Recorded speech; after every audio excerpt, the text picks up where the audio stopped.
Hello everyone, welcome back, and you are watching Technical World. On iPhone and iPad, Siri not working and says, sorry, I can't help with that.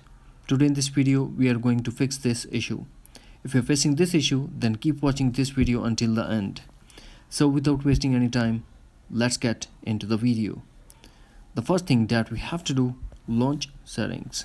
Scroll, find and tap on Siri and search. Under Siri and search, we have to reset up Hey Siri.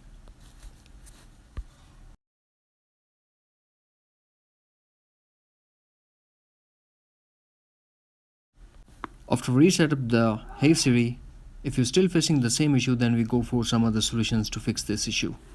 Number 2. Go back to settings, tap on General, scroll, find and tap on VPN device management, tap on VPN and disconnect VPN if it's connected. Number 3.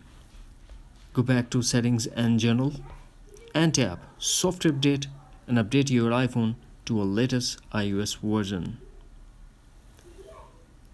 Next, go back to settings and General, scroll, find and tap on transfer reset iPhone and tap reset.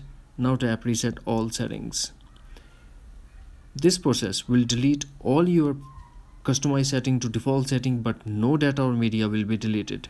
Here we need to put iPhone passcode and tap again reset all settings to confirm your action. Next, try the force restart. First, force close all the apps that are running in the background. Now, force restart your iPhone by quickly press and release volume up button. Quickly press and release volume down button and press side button until you get Apple logo, and also depend on your iPhone model to force restart.